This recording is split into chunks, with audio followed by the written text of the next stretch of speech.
Hari ini 9 Juni 2025, saya balik dengan pembahasan XHU USD. Teman-teman bisa perhatikan there's actually a strong movement dari XHU USD ketika dia drop Jumat kemarin. Really strong, jelas karena memang kalau misalnya kita ngelihat hasil newsnya ada pada sisi good news for US dollar ya. Jadi wajar kalau misalnya dia drop signifikan. Di sini menjadi menarik kenapa? Karena kalau teman-teman perhatikan, dia retest area trendline-nya kembali. Ya, di trendline ini kalau misalnya saya tarik beautifully it's supposed to be here 3294 around that ya. Around that 3294 3293-an. Yang mana ini adalah level yang menjadi penahan agar tidak lebih jauh dropnya.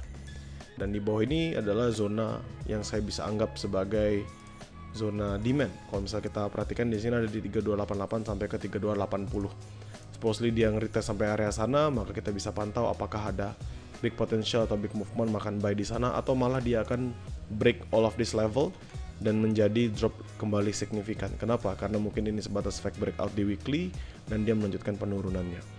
Untuk sekarang saya masih nggak berubah sebenarnya teman-teman. Secara bias daily masih tetap ada bullish, apalagi kalau misalnya dia berhasil close di atas dari 3300 seperti sekarang. Maka patokan utama kita adalah mencari fokus buy dulu, walaupun kita tahu beberapa news yang sudah rilis hitungannya adalah good news, termasuk NFP ya yang cukup signifikan. Biasanya NFP bisa berlangsung selama berminggu-minggu. Jadi apakah dia akan ada tambahan dorongan ke bawah? We never know. Yang kita ketahui apa? Nanti 11 Juni, which is lusa dari sekarang, ini akan ada inflation ya, CPI, lalu nanti PPI dan juga Michigan Consumer Sentiment Preliminary. Jadi bakalan banyak banget news di awal bulan ini teman-teman yang perlu kita perhatikan. Now kita balik ke Wanda kita ngomongin di H4 kita ngomonginnya within this naked chart. Kalau misalnya kita ngomongin secara naked chart, teman-teman bisa perhatikannya up, ketahan, lalu dia drop signifikan di sini. Ketika dia berhasil drop signifikan, maka dia bergerak berada di dalam base yang sebelumnya terjadi. Saya ganti jadi garis this one. Ya. Apakah dia bisa makan sampai 3280-an? We never know. Tapi seandainya dia drop signifikan sampai bawah, maka 3288, 3286, 3280 menjadi level yang menarik. Kalau misalnya kita ngeliat di sini selling pressure-nya besar banget. Ini dari siang hari teman-teman, dari Jumat jam 12.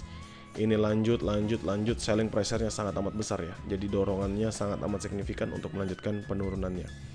Apakah kita bisa melihat potensi-potensi untuk entry buy? Bisa kalau dia dekat-dekat sama zona-zona yang di bawah. Kalau enggak ya tentu kita mencari sell level. Nanti kalau misalnya lihat di H1 tentu zona sell akan jauh lebih banyak, saya bisa pastikan itu. Sekarang kita masuk di H1, tempat kita akan menjalankan trade yang kita jalankan. Nah ini, saya akan hapus. Ini zona sideways kemarin, teman-teman ingat kata-kata saya yang terakhir. Ketika saya bilang dia berhasil break 4544, maka tutup mata, entry sell, dia pasti bakal drop signifikan minimal ke 20. Kenapa? Karena memang di 20 adalah level RBS sebelumnya. Ini saya yang di atas ini saya biarkan aja deh. Secara pembentukan teman-teman bisa perhatikannya. Ini really strong dropnya. From this level sampai drop terbawah di sini. Kalau misalnya kita ngeliat beberapa supply zone di atas, saya bisa ganti jadi garis. Kita akan bisa marking beberapa supply zone, 1 dan 2. Kita kasih price level 3318, 3316. Ini kita naikin, hasilnya adalah di 3330, 3332. Ya, dua zona supply yang menarik perhatian saya pada hari ini. Seandainya dia retest ke area tersebut, big potential bisa dipertahankan, pergerakannya tidak terlalu lebih tinggi. Ini saya turunkan juga sebenarnya this actually a good level 3322, 3324. Jadi sebenarnya lebih banyak zona sell-nya teman-teman, tapi ini saya hapus dulu aja. Ya, jadi kalau misalnya teman-teman liatin 3318, 3316, 3330, 3332. Ini adalah dua zona sell pertama yang akan saya bahas, which is ini dari zona high risk-nya. Jadi selama 3316 tidak di breakout di H1 dan selama 3330 tidak di breakout di H1. Simple. Ya, really simple. Untuk buy zone-nya di mana? Ini saya akan hapus beberapa. Ini kan kalian lihat dia gap kebentuk di sini, baru ditutup tadi pagi, ditutup tadi pagi, dia nutup gapnya, dia makan. So kalau misalnya dibilang di mana buy levelnya, tentu kita tinggal lihat dari zona yang sudah terbentuk saat ini aja dan area terbawahnya yang nanti dia belum sweep habis. Nih, jadi saya ulangin aja biar teman-teman juga bisa perhatikan. Nah, so this is gonna be the level ya teman-teman yang bisa kalian perhatikan. 3318.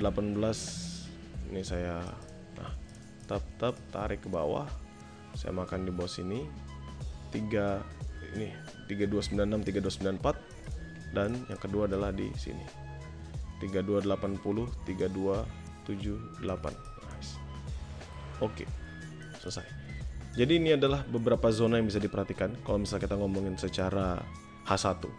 Saya akan anggap sel high risk 3316, 3318 dan 3330, 3332 selama 3316 dan 3330 tidak diberikan dari 1. Buy high risk akan ada di 3296, 3294 dan 3280, 3278 selama 296 dan 280 ini tidak di breakout di H1.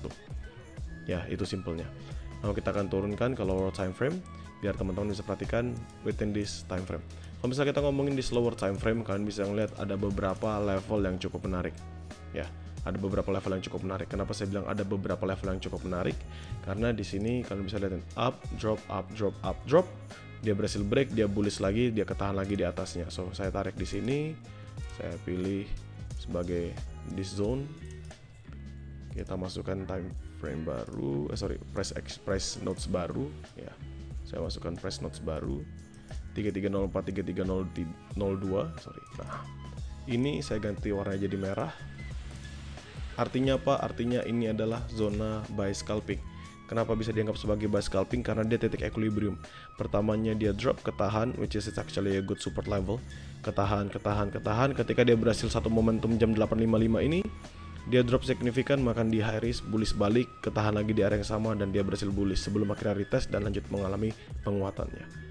So 3304, 3302 ini adalah buy scalping yang saya akan patok. Pertanyaan selanjutnya adalah di mana sell scalping kalau begitu? Apakah ada atau apakah tidak ada zona sell scalping? Sebenarnya zona sell scalping itu ya di zone yang sekarang ini dia bergerak, teman-teman, di sini. Kalau misalnya dia nggak berhasil break within this level, pasti akan tertahan dan kembali mengalami penurunannya. Tapi karena terlalu dekat juga dengan zona 3316, jadi saya tidak terlalu patokin aja. So, kalau begitu cukup saya jelaskan. Yang biru tentu zona high risk, which is kalian bisa hold untuk intraday. Sedangkan yang merah adalah scalping, dan seperti biasa teman-teman, kalau misalnya saya bilang trade only for scalping, maka zona tersebut ini bisa dimanfaatkan untuk scalping di dalam lower time frame zone only. Ingat tadi kita dapatkan zonnya itu di M15, M5. Jadi 5-10 pips profitnya cukup. Kalau dikasih 30 pips hitung sebagai bonusan. Semisal dia drop makan dalam zona lalu dia bullish kencang, maka itu hitung sebagai bonusan. Dan selalu pastikan kalian mengkonfirmasinya di dalam lower time frame.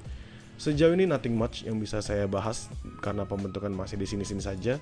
Jadi paling kita ngelihatnya basically dalam zona yang terjadi di sini. Kita tinggal tunggu apakah dia akan hajar lebih atas atau dia akan bergerak sideways melanjutkan pembentukan seterusnya.